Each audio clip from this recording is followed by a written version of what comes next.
Finish Line, a podcast on the Everyday Athlete Podcast Network, where every 2 weeks I will be chatting with ordinary people doing extraordinary things on their path to their own finish line.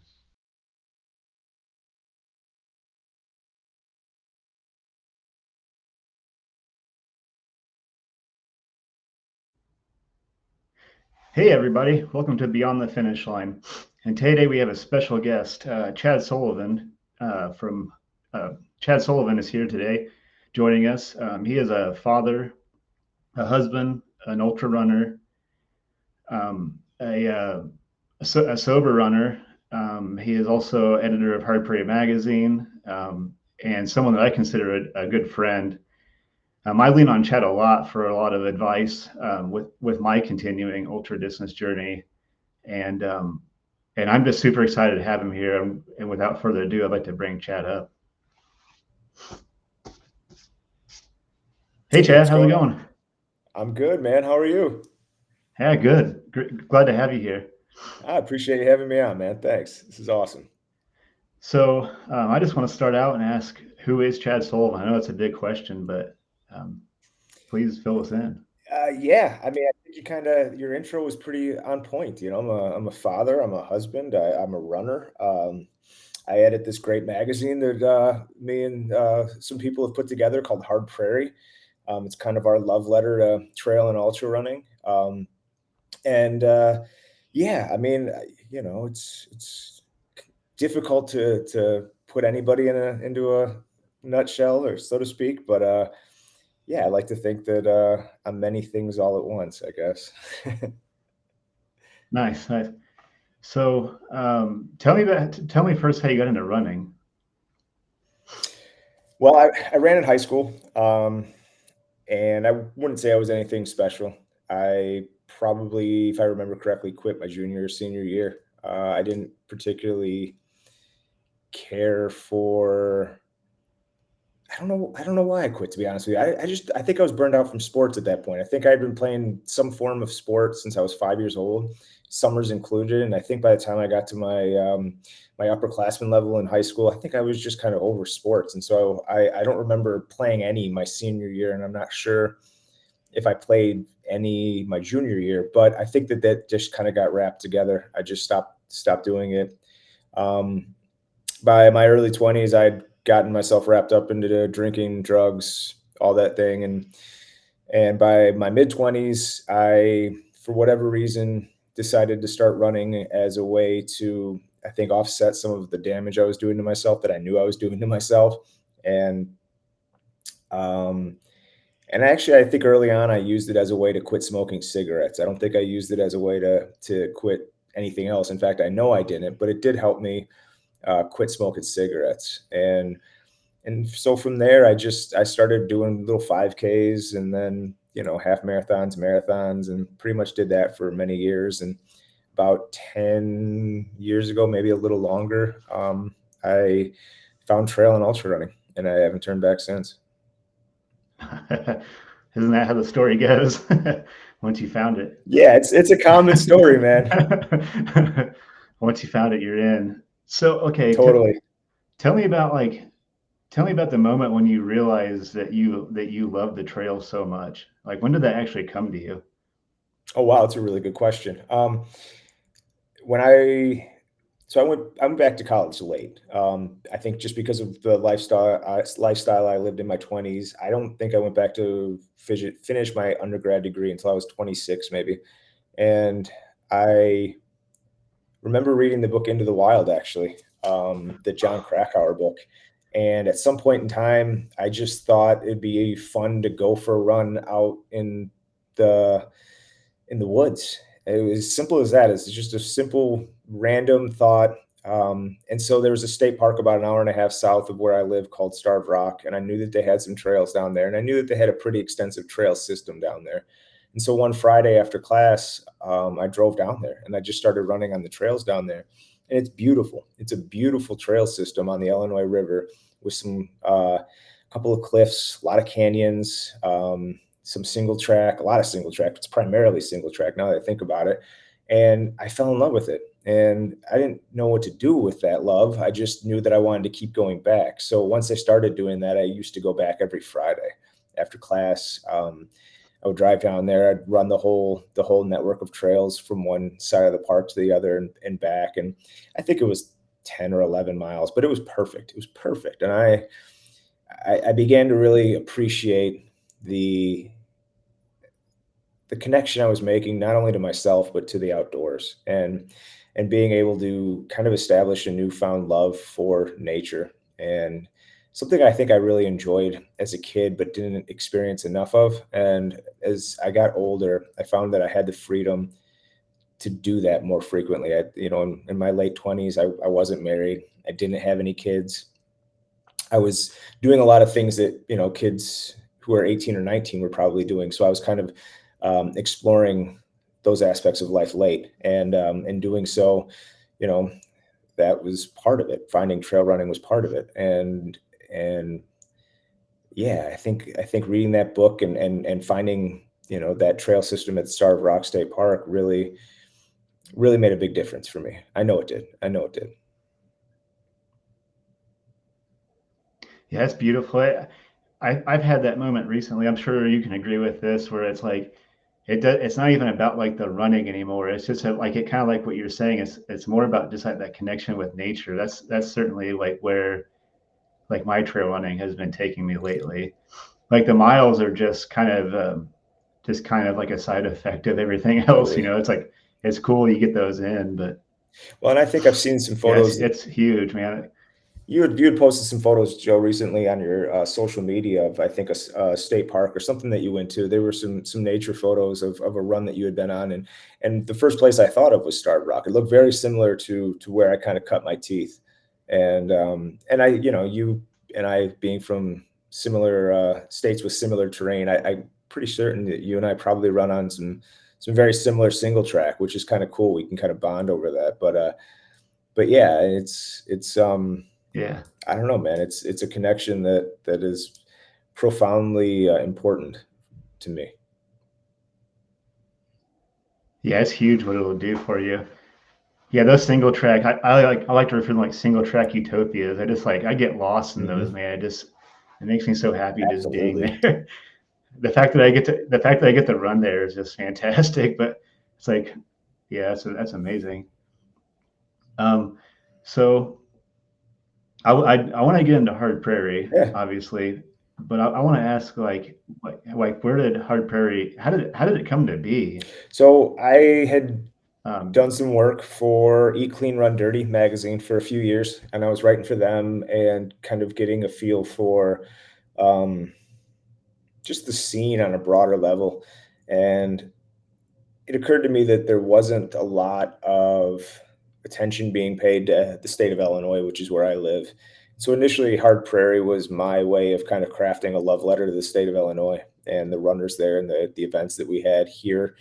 Um, and I started the website as kind of a way for people in Illinois to hopefully connect, write stories, share race reports, find um, community. And I kind of was hoping that the website would take off and we would get a collaboration of writers and photographers, and we could all just kind of focus specifically on Illinois. And in the end, it didn't work out that way. And it was taking a lot of time for me to continue to write things for the website and produce stories or content or whatever it is you want to call it. And with my second child on the way, I just knew that I wasn't going to have the time to do that. And so I opted to pull back a little bit and do a print publication. And in the process of doing that, I brought Jenny Thorson on board, who has done a lot of work for Ultra Running Magazine. She's had her photos on the cover. She writes for them frequently, and she's remarkable. She's just an incredible talent with an unbelievable eye for photos and for stories. And so having her on board really changed the face of what the magazine was going to be. And I have My brother-in-law, Tim Roberts, who is also a photographer, and his photos are also everywhere in the magazine. He's been instrumental in this from day one. And, my sister's been doing our social media stuff, and she helped me kind of get my footing for that. So it's really been a kind of a very small team, doing things, the best way we know how, and so, when Jenny came on board, we opted to broaden the scope of the magazine. She had a lot of connections throughout the country. I had a few connections on the West Coast, and we decided to see what we could do. And that's how it became the more full embodiment of the sport that you kind of see now with the magazine. Is we've really been fortunate to, with each issue so far, have stories, from the East Coast, from Middle America, from the West Coast, and then kind of embody the whole sport, at least within the United States. And we're pretty proud of that, to be honest with you. You can really see, like, in the magazine, like, the love that goes into it, like the pictures, the stories. And I guess I want to give a little background into how I met Chad, actually. I actually got to have the opportunity to be in Volume 1, and that's how I met Chad. And I guess in a weird way, in a kind of a roundabout way, that's kind of how a lot of stuff has came to be. Ever since that interview, it kind of opened me up to share my own story, and I was able to kind of use that to continue sharing that story. And now I've had chances myself to write and podcasting and stuff. But I just want to say thank you. That's been huge. And Well, and I appreciate yeah. that. But I think if anybody, for anybody who's read your article and your interview in the first issue, they know that I thank you in that first issue, because I think you allowed the story, your story of sobriety and how you share it, allowed me to reevaluate my own story to sobriety, and made me more comfortable with things that actually I had struggled with for quite a few years, in terms of how to contextualize my own sober journey. And so, I tried to put that into words, and to thank you for that, because it did alter my perception of how I can view my own sobriety. And it's something that I've carried with me ever since, and so, yeah, it was, I think it was great, because I think we both were able to garner something from that. And that's what this is all about, man. Right? This journey, Yeah. this magazine, these podcasts are sharing our stories and writing. I mean, we're just looking for connection. Yeah, I mean, certainly established those in this magazine. Like, man, this thing is a work of art. Just the feel of it. I've heard this said a couple times. It's like it's a it's a coffee table magazine. It's just gorgeous. And I guess kind of a background story, but like in like a previous life of mine, I was actually a lead pressman on a printing press. So it's like you can tell, like, from start to finish, everything in this magazine is beautiful. Pictures, stories, the print quality, like, it's just something. It's like, it's heavy. It's got everything that you want, like, you want a magazine to have. It's just so beautiful, and you can Thanks, really man. see that. You can see that in the end product, man. And No, I and I had to ask, appreciate it. like,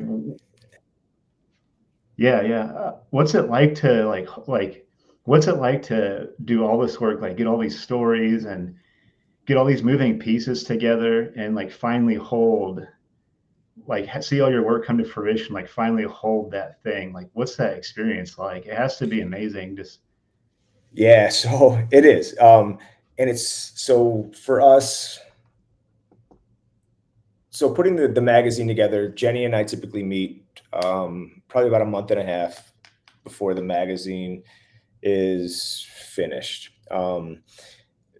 and we get together the stories that we've kind of been able to cultivate through friends that we have or connections in the ultra running scene, and we kind of come into we sit down and we kind of see what we have.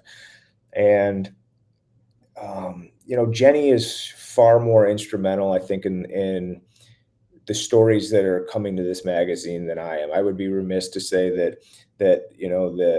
um, that's not the case. Like Jenny is truly working very hard to bring some of the great stories that you see, to the pages of this magazine, and so I'm very fortunate that she works so hard to do that, and so we meet, we kind of see what we have, and we go from there. And where I come in is I tend to write one or two pieces per issue, and I have my friends that I'm able to kind of call on and ask if they would like to contribute and stuff like that, and maybe get one or two of them to contribute as well. And from there I do the layouts, and the layouts are probably the most fun I have. There's just something about watching it come together and putting it together. And the layouts are not anything special, and intentionally they're not special. They're supposed to showcase the photos, but I have the great fortune of having these amazing photographers who send me their work, and I get to sit here and sift through it. And there's so many photos that I would love to publish that we just haven't been able to. I mean, we've worked with Matt Cecil with Orcas Island. We had Howie Stern sent us one of his Jasmine photos at the end of Barkley. Yeah. We've had amazing, Peach Schreiner. I mean, his stuff is amazing, and we've been able to work with him. And so we've been very fortunate to get some of the best people working in the biz to collaborate with us. And so that's been a lot of fun for me. And so, to get that all done and just sent to the printer, they send us this little, it's like a preview copy, to see if we're happy with everything, the way it's laid out, if there's anything we want to change. And when I get that in the mail, that's when I get really excited. Because that's when I kind of see it together for the first time. And if there's any little things that we might want to tweak, or photographs we might want to shift, an inch or two in a certain direction. But when I get that little preview copy, that's when it kind of hits home that we're close. Because once I give them the okay, we're about a week out from getting the actual mags in our hands. So it's awesome. It's fun because it's collaborative, and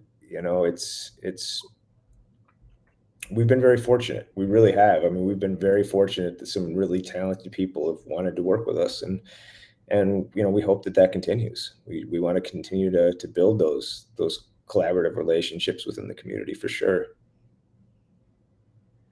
Yeah, definitely. So okay, Howie Stern gave you a photo. I saw that in volume 2. Yeah. How amazing! Like when you realize that, like, what was that like? I mean, he's like that's trail running royalty. I mean, I guess in a way, but yeah. Well, and see, that's just Jenny again. I mean, Jenny, I give her so much credit, because she really does go to bat for the magazine. She's the one that reached out to Howie and asked if there was any photos from Barkley that we could use, and or that we could publish. And she's the one that reached out to Matt Cecil and saw his photos from Orcas Island and said, hey, we would love to publish these. And she really believes in what we're doing, and so do I. And to have her really coming to the fore with this, and having those connections in place already, it's so beneficial for us. But that's all her. I mean, those are I mean, I don't, like you said, it's jackpot, right? I mean, how one of his photos of Jasmine, like, at the end, like as she's kind of crouched and she's I mean, that's jackpot. That's the best way to end a magazine, in my opinion. Yeah. Is just that's it, you know. And then he wrote something about the moment, which was even better. He wrote us a little something, and so no, we're really we're so fortunate, so fortunate. Yeah, when I saw that, I was just like, no way! Like this is amazing. Like, of course, that That's my picture. words, my words exactly. Like, I'm proud of you, man. This is just amazing. I was like, holy cow. Um, Thanks, man. uh, man, that picture is just so raw too. It's like uh, you're catching someone like it's like so vulnerable and pure. It's just like that picture makes me You want to know, sign up for more stuff. yeah, that picture to me is, you know, every time I look at it, there's something new I notice about it. Like when I first received the photo from Howie's, I was really wrapped up in Jasmine, right, and the expression, the way her body was kind of falling, you know, to the ground at that point in time, the exhaustion that she was kind of displaying. I mean, I was really wrapped up in what her journey to that point was all about. And then the more I looked at that photo, I really became enamored with the background, the people in the background, and the exuberance that they were showing, like the release of tension that was occurring right at that moment. Because the way he took the photo, I mean, it's a broad shot of her, but you get everybody in the background, and you can see their reaction. I mean, they're going wild, and to me that really, I think, embodies or adds to the drama of the moment, because she's, you know, there was some people that for years questioned whether or not, a woman could finish that race, and she shut those people up so loudly, and it was awesome, and that tension was released, and that photo embodies that, and it's awesome. It was just such a great thing to see, and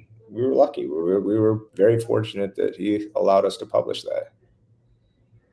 Yeah, it was definitely like the glass ceiling shatter heard around the world, man. It was like I for one didn't get anything done that day. I just kept refreshing and refreshing Howie's feed.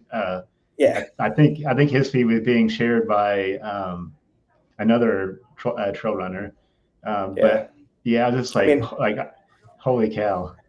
that race is held early in the year, and I don't think there's going to be. I can't imagine anything occurring in trail or ultra running for the remainder of the year that will usurp that moment. You know, that is the moment of 2024. I mean, it's, you know, I could be wrong, but I mean, to me, I would be hard pressed to imagine anything being as consequential as that moment, that finish. So going to pictures, I have to ask about the foot, the foot on volume one. Yeah, Give me some background into this. It's that that's. picture also lives rent free in my head constantly. So. I'm sorry. um, but you know what? I guess I'd be lying if I said that wasn't my intended purpose. That was I wanted issue one to have a cover that was going to make people stop and pay attention. And when Jenny and I were looking through some random photos she had taken, we were flipping through fast, and I told her to stop, and I said, "That's it." And so that's what we're going to publish. That's what we're going to put on the cover. I think she initially thought I was kidding, or she thought I was a little crazy, but I was dead set on putting that on the cover. And um, I just that was it. To me, that foot tells the story of trail and ultra running. It is that foot, you know, is mangled. It's blistered. It's held together by tape. It looks like it's just like it's causing the runner incredible pain. You know, that foot has been traveling for how many who knows how many miles at that point. I mean, that foot is just the story of trail and ultra running to me, and I wanted that to be front and center. um, on the cover, and because I just thought that it was an important way to start the magazine. That was our message. That first thing you saw was the message we were coming out with, and I still think that's the best decision I made for the magazine, was because that image drew so much attention. Because we our plan or our goal isn't to sugarcoat the messiness of the sport. We were just going to display it as honestly as we experience it. So that was our thought process with the foot, for sure. Yeah, you certainly captured that. Like that picture, like I've looked at it a lot, obviously, but that picture makes like that picture, weirdly enough, is what drives me to want to do longer distance. Like obviously, I'm a newer ultra distance runner, and like weirdly in some maybe twisted fashion, I'm like, I want to experience that moment. Like I want that so That bad. foot. And like yeah, I want that. Like I want to know the journey. I want to know what that journey is like to get to that point. Yeah, it's a good question. I mean, because I would have to ask Jenny exactly which race that is. I know she's told me, and I can't remember what race it was specifically off the top of my head. But I look at a foot like that, and I'm like, that foot looks wet to me, right? So I'm imagining a wet race. I'm imagining a race that's probably been seeing buckets of rain, um, flooded trails, maybe some creek crossings. That's what I'm seeing when I see that foot, and that to me that's good racing right there. Like Yeah.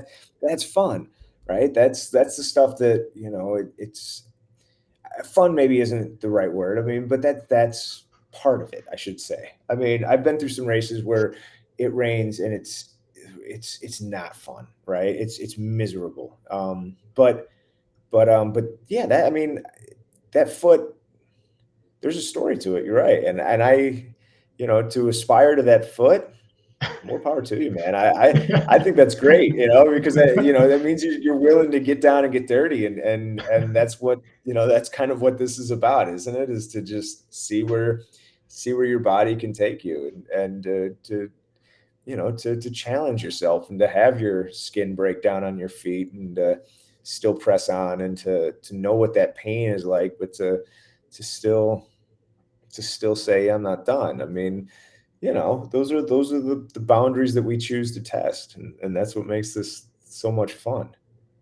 Yeah, that's what makes the sport so amazing is pushing your limits and keep Well, and the finding beauty of more that of. too is that, yeah, but the beauty of that is that there's no set definition for somebody's personal limits too. Like, which that to me is really important with this sport. Is the more people I encounter, the more stories I hear, the more stories that I read about, or others tell. Like, is distance isn't really what this sport is all about. I mean, we're beginning to find races that are more common, where they are super long races, and those races are awesome. Like the extent that people are going, and the limits that they're pushing their body to, are remarkable. Um, but that's that is part of the umbrella of trail and ultra running, right?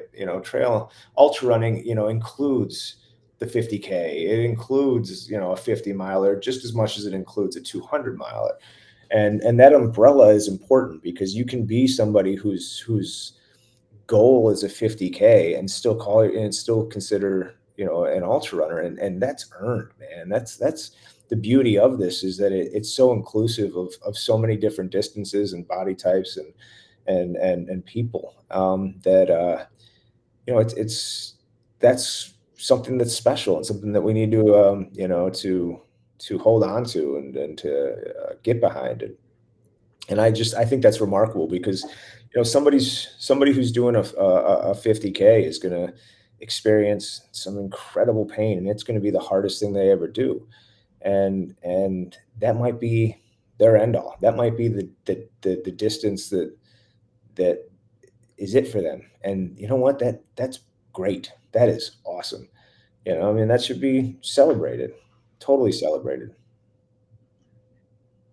Yeah, totally agree. I mean, I felt the same way about my first trail 50K. I was like, well, I just did a 50K, but it's just like, no, I mean, I earned the heck out of that 50K, So yeah, I Right. certainly agree with that. Definitely, I'm trying to like throw that like talk out, like just this or just that, because like regardless of the distance, you earn the hell out of it. Right. Yeah, I mean, you earn it. I mean, regardless of distance, and to me, it's just that the day of the event is just the celebration for all the work you've done. That's just the cherry on top, anyways. But it's everything leading up to that is what trail running is all about. At least that's how I'm starting to see it And I now. think It's that, like morphing into that more. yeah, and I think that's a great way to look at it. I think that and it's okay to aspire to a longer distance. I'm not saying it's not. I just think that it's okay to know your limitations within the sport. That's all. I mean, with so much being more and more and more, and it's okay sometimes when it's just not, and I think those races that are out there, like the Cocodona 250, I think that's awesome. I love the spectacle that is, about that race. I think that, when I see, I follow that when it's going on, because I just think that's a really, first of all, it's a beautiful part of the country, and to me, as somebody who goes down there every year and runs in Arizona, I love it, and so to me, I think it's just remarkable. But that's just not everybody's bag, and that's okay. So but you're still, it's ultra running is, it's a wide variety of people with room for everyone. Yeah, definitely. Arizona is such a beautiful area. I haven't been in a while, but I used to frequent the Phoenix and like Tucson area every once in a while. I'd love to go out there and do something, but Yeah, we um, we go out every year as a family, and we're going to be out there in a couple weeks, and I can't oh, wait, man. cool. Nice, Yeah, nice. yeah. I may get a chance to go pace the Arizona Monster for a few, so I'm kind of looking forward to that. Nice. So that Yeah, you might be my should. chance. Maybe get a small glimpse of what that's all about. But Heck yeah. um, so you're a dad. I'm a dad myself too. I want to ask you, how do you navigate? You work full time too, so Hard Prairie is just a passion project, right? So you work full time. You curate this beautiful magazine with amazing people and photographers. You're also an ultra runner too. Um, how do you navigate all these things? Like, how did all these pieces kind of come together for you? I'm probably not well. I mean, I Maybe I I'm guess asking speaking. maybe this is a question Maybe. better asked to my wife. Like I try. I try to navigate it as best I can. I'm not. I'm. I. It's funny because I would say that since the birth of my son last July, my second uh, child, I would say that my running is gradually tapered to very little these days. As much as I hate to admit that, even to myself, it's been, especially within the last 4 months, my running has been very, very tough to maintain, and that's just because I have a 9 month old, and I have a daughter who's in school now, and so I go from work at 6:30 in the morning to 3, and then I have to come straight home to get my daughter off the bus. And so when I used to be able to run after work because schedules were different and my wife was able to get her from daycare, that's just not the case anymore. And so um, for me, I honestly, like, I get up every morning at 3 o'clock in the morning, and it's the only time of day I kind of get to myself before work, and and that's when I work on the magazine, or that's when I'll sit and do nothing, just to have some time to myself. Um, but yeah, I get up. That's what I do, and so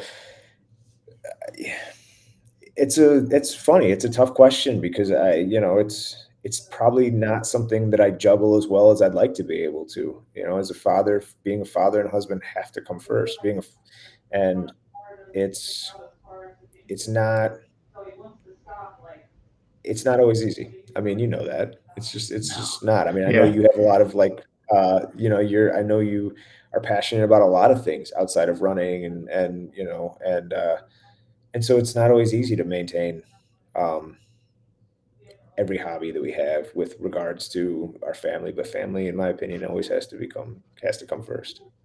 Yeah, absolutely. I think I'm asking so maybe you can, maybe for myself, like, how do you navigate all this? But Yeah, I'm sorry. I probably but don't yeah, have the best answers because I mean, I guess if anything, you can get up at 3 o'clock in the morning. And it's funny because it's just what I do now. And I do it without an alarm for the most part because my body has oh, nice. become so used to it. So I get up, and that's when I do my writing for the most part. Is I'll get up at 3 and I write, and I used to try and run, but the truth is I don't really like to run first thing in the morning. It's just not. I always preferred it in the afternoon for some reason, and uh, and so yeah, running has kind of fallen off for me. And I know that's not a permanent thing. I just know it's a temporary thing, um, but yeah, I had just had a race last week and it was awful. I felt awful and I performed terribly, but you know what? So be it. It's just where my life is at right now. There's nothing I can do about it. Yeah. Oh, what run did you do? What race did you do? I did Rumble on the Ridge in Oh, okay. Wisconsin, and I got to say it was an awesome event. So, I mean, it was awesome. It's this little event. It's a last man standing event on this sixth generation family farm in southwestern Wisconsin, and it's really beautiful hilly country. And basically, yeah, you ran. It's a mile loop every 20 minutes, but it was up this gnarly ass hill, and Oh, cool. yeah, it was the hill was just insane. I think it was like 300 feet or something like that. And so every 20 minutes you have to line up and run that hill again, and then yeah, but it was awesome. A really well put together event, really well organized, very small grassroots thing, but man, did they driftless running. I think that's who did it. They did an awesome job with it. I would highly recommend it. So much fun. So Yeah, definitely. maybe next year if I can get my stuff back into shape, I'm going to give it another try. Yeah, I love like I'm starting to really love loop courses too. I don't know if backyards have just like ruined me lately, but I love doing those small loops. So that'd be cool to check out. You should. I mean, I don't know, but I wonder. I mean, you could maybe like speak to this, but I wonder if that's not more of a Midwest thing too, because we just don't have the land that Yeah, is out west or out east. With the large national or state parks, our park systems are just much more condensed and small. So the races that we tend to have around here are just loop races. Um, and yeah, yeah, definitely. Especially here, I know probably Illinois is the same way. It looks like so. mhm. Yeah, I think so. So Well, I want to go back to what you said about getting up early and writing at 3 in the morning. I want to know if you would share with me what's your writing process like? um, so that's a good question, actually. My writing process. Um, wow, I never really thought about my process. I guess I just write and um, then edit as I go. I'm a very slow writer. I'm really working hard lately to speed up my process. And so for me, I'm probably I had a professor once liken the process to like being like a stone carver. Like that's kind of how it is for me. Is I chisel each paragraph out of stone, and so you can imagine how long it would take to sculpt something out of stone. That's kind of how I feel about my paragraphs. I take a very long time to write, and so I'm really working to speed up that process. And so in the mornings I'll get up and as long as I've got something kind of that I've been working on, it's been easier and easier for me to get back into the process. But if I in between projects or I have something that's kind of just starting out, it's tough. It is tough. But I love it. I don't know. I love it. I love writing a lot. I've been branching out recently into just stuff not running related writing wise, and getting stuff published in literary journals just to see if I, and I have been. It's been great. It's been awesome seeing those acceptance letters kind of coming in. It kind of validates my writing in ways that I'd never had before. So it's been awesome. And it's taught me a lot to bring to the magazine too, because I think it just makes me a better writer in general. And that's just what I want to be. I want the stories that appear in that magazine to be well written, and to be engaging for sure. Yeah, definitely. Yeah, I need to get better about like taking my time with writing. Like my thing is like a lot of my ideas come to me while running, so it's like I want to get it out. Like I want to get it out of my head as quickly as possible.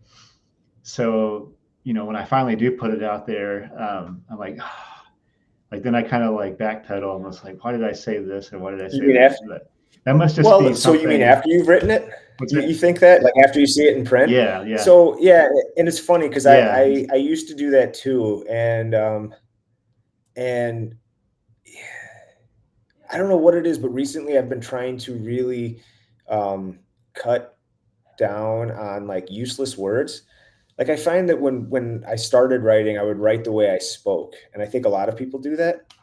They tend to just write to their voice, their natural speaking voice, and what I learned is that writing tends to be different from that. So like we as opposed to writing to your speaking voice, you got to write to a different voice, like a more of an internalized voice. And in doing that, you kind of have to go through and cut some of those erroneous words.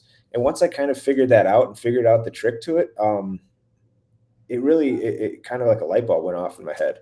And I found that if I could just get rid of some of those extra words, the words that are more conversational as opposed to writerly, I was able to make peace with the stuff I was putting out a little bit more, because I know what you're talking about. I definitely do. Where you read something and you're like, Yeah. oh man, like that's not what, or like, or I intended that, but I could have written it a different way. And so it's about trimming it, I guess, and finding out the true, the true sentence, that you want out there. And that's a process, man. You'll figure it out. I've read your stuff. You're well on your way to getting to where you want to be. You're fine, man.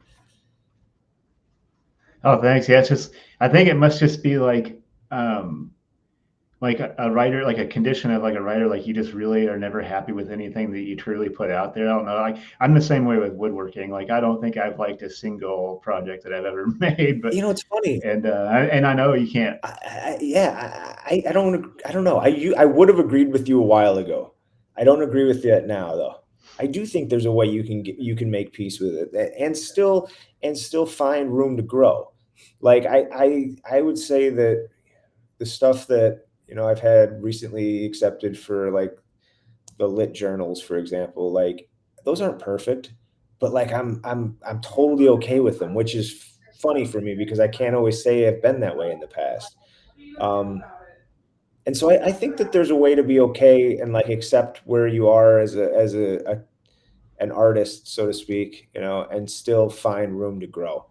I truly do. If you would have asked me that 2 years ago, I would have totally agreed with you before and been like, nah, everything is just kind of sucks or whatever. But nah, I think that there's a way to make peace with what is out there and still find that space. I do. I've come to see that at least with at least in myself. I've come to see that.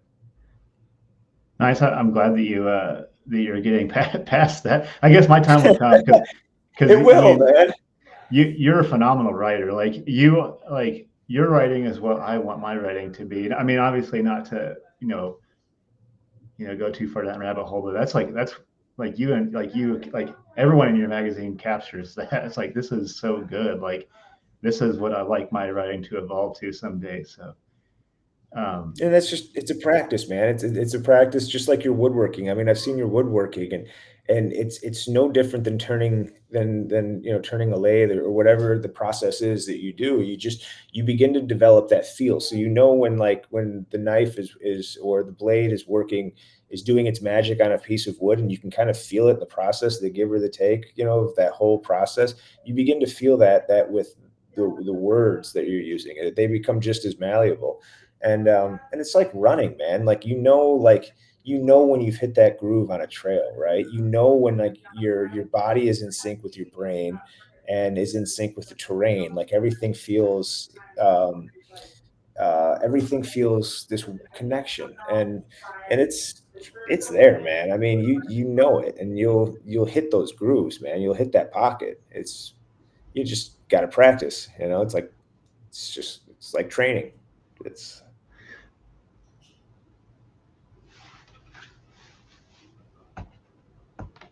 yeah, definitely. Oh, I think we broke up. Sorry, Chad. No, you're good. Okay. Okay. So you're a family man, just like I am.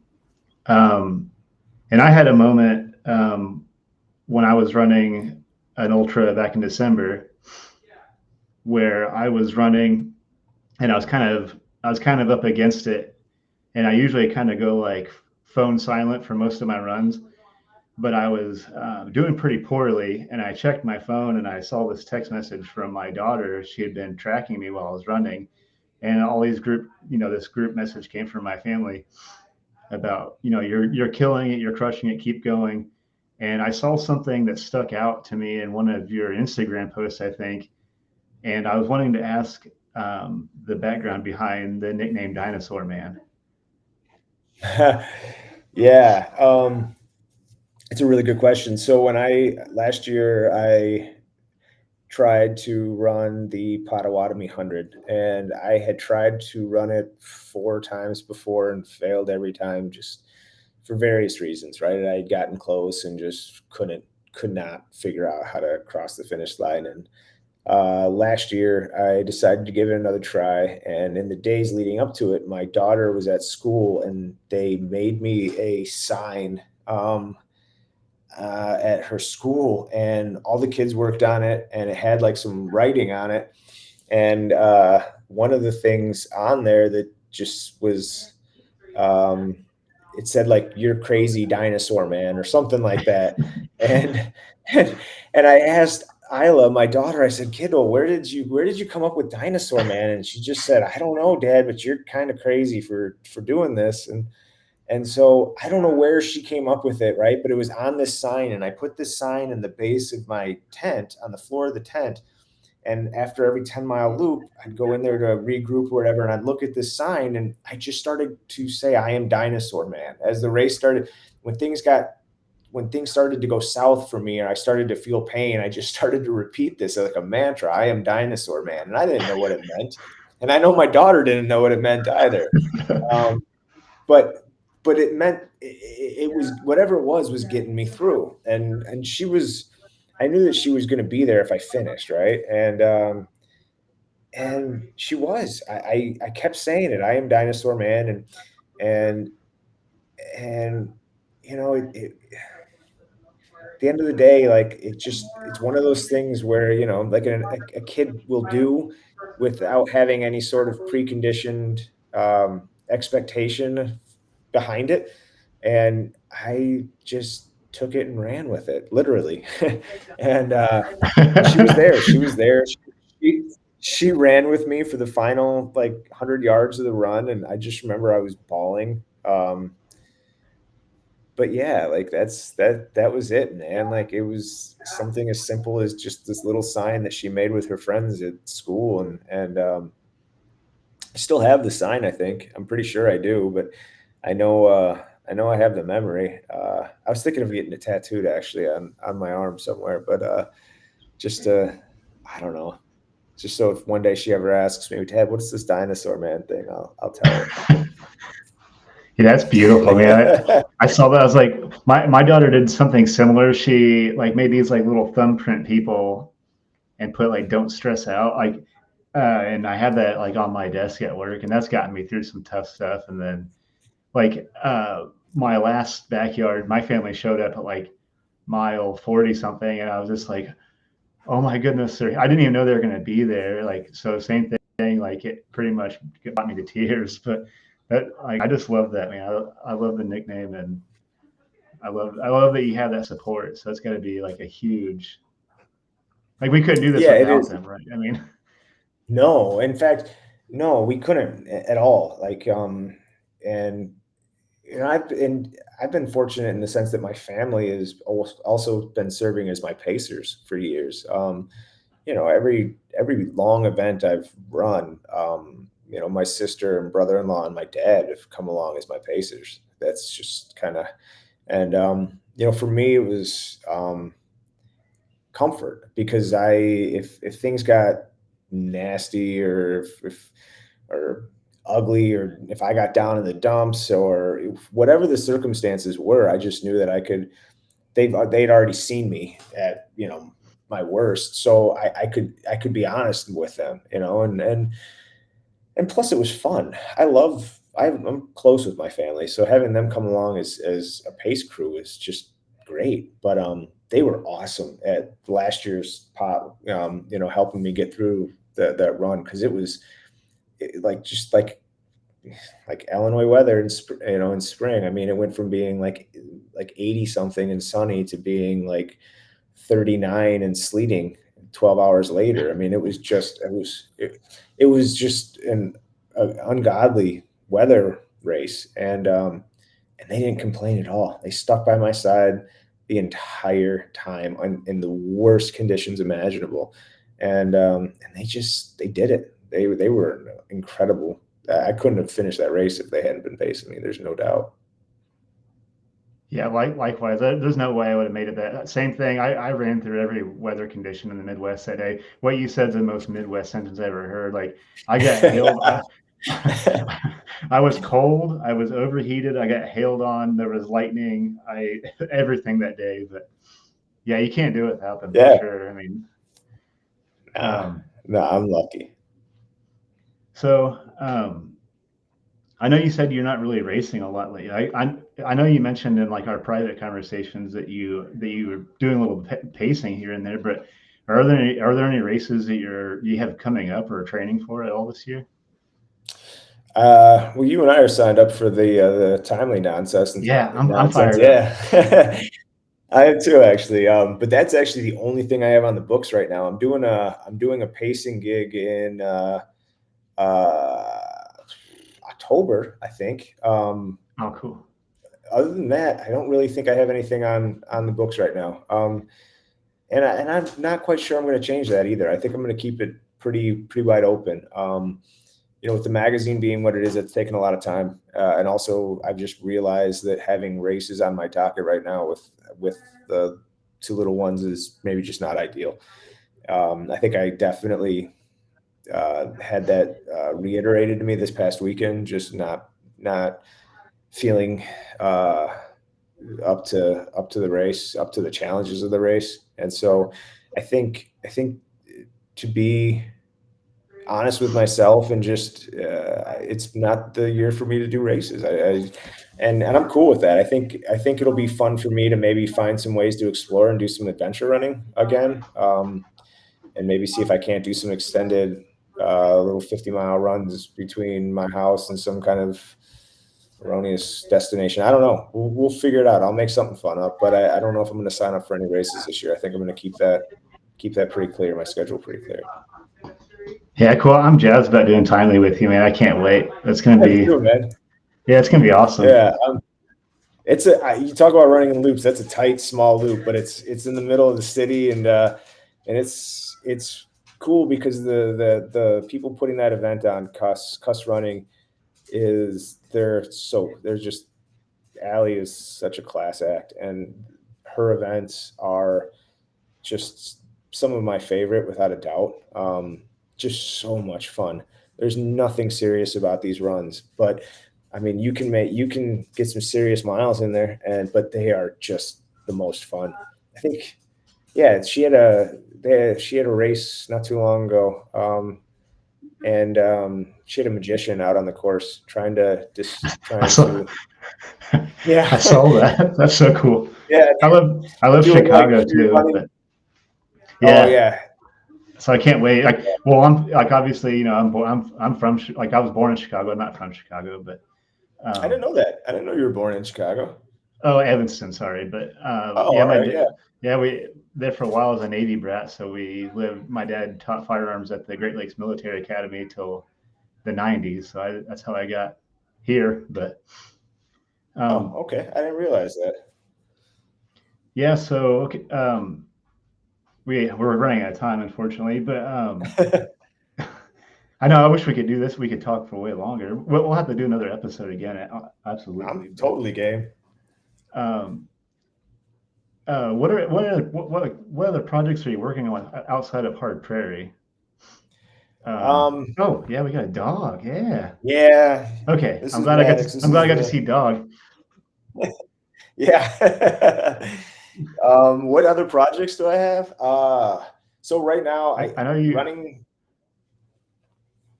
So Yes. actually, like no, it's all good. My other project right now really been to just focus on getting some stuff into some lit journals and do some writing that way.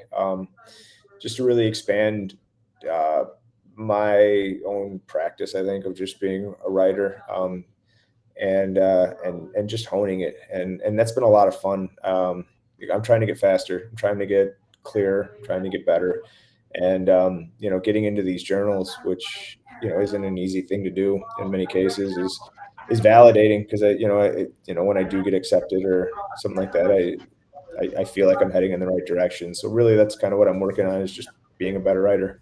And yeah, so Cool. Yeah. I mean, it's just like anything, right? You just gotta fine tune and hone in, and yeah, it's totally, amazing, man.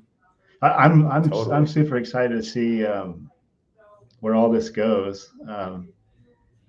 Not only did I get to be in the first volume, but I'm just been I lean on you a lot for a lot of different a lot of different advice, and so it's been so cool. It's been surreal. No, Um, likewise, man. and It's been great getting to know you, It's been man. It's cool been talking fun. music with you. Yeah, Hey, and yeah, it's let me been ask cool you, what do you talking think of the music. new And Pearl Jam? okay, I finally got to sit down and listen to it, and I do like it. It took me a couple of times, but Did it? far, so far, I like where it's going. Yeah.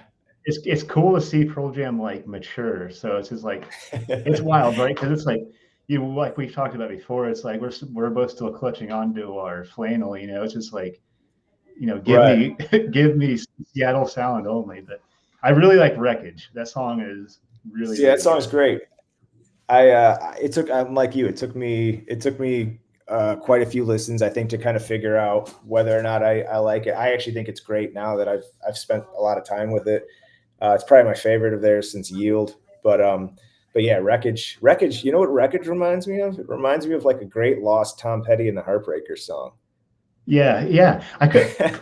Yeah, that's a good way to explain. I didn't. I couldn't put my finger on it, but I was just like, it sounds like something. But full disclosure, I basically like re-listened to it all today, just in case we talked about it today. But That's great. I listened to it when it first came out, and I was like, I better brush up on this, like to make sure Yeah. I'm ready, because I knew we were going to talk music at some point. No, I wasn't going to let you off the hook without one music question, man. Yeah, I'm glad we got there. Yeah. Yeah, yeah, I'm fired up, man. Thank you so much for doing this, Hey, first no of all. problem, man. And if you could, real quick, tell everybody where you can find Hard Prairie. Like, let's get Yeah. the word out.